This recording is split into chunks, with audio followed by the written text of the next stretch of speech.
అరటిపండు తొక్కులని ఎండబెట్టి పొడుని చేస్తే ఇలా వస్తుంది.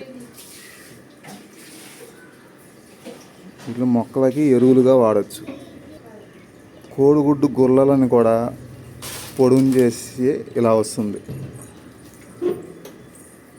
మొక్కలకి చిగుర్లు మొగ్గలు బాగా రావడానికి. రెండు బెజ్జాలు ఉన్నాయా, బెజ్జాలు పెట్టి కింద కొబ్బరి పీసు,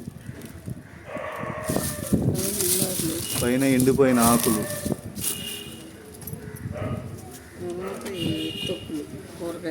కూరగాయ తొక్కులు ఎండిపోయిన ఆకుల మీద వేసి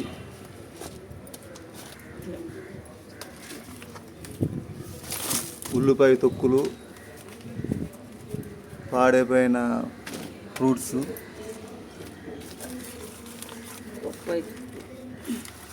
కూరగాయల తొక్కులు, ఫ్రూట్స్ తొక్కులు, వంట చేయగా మిగిలిపోయిన తొక్కులు,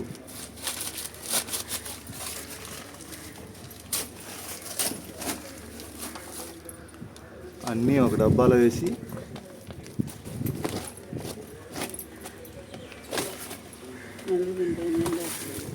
మళ్ళీ వాటి మీద ఎండాకులు వేసి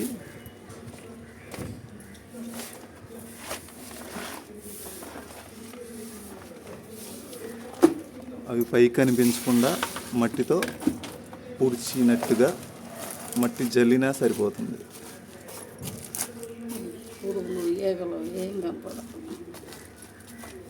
పైకి వాసన కూడా రాదు ఇలా మట్టి వేయటం వల్ల.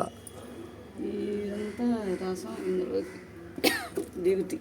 ఈ బెజ్జాలు ఉన్నాయి, ఇటో బెజ్జం ఇటో బెజ్జం ఇవి పెట్టాయి. ఇట్లో ఇందులో ఉన్న రసం అంతా కింద పెట్టిన డబ్బాల్లోకి వాటర్ మొత్తం కిందకి దిగిపోద్ది. ఇలా మూత పెట్టేస్తే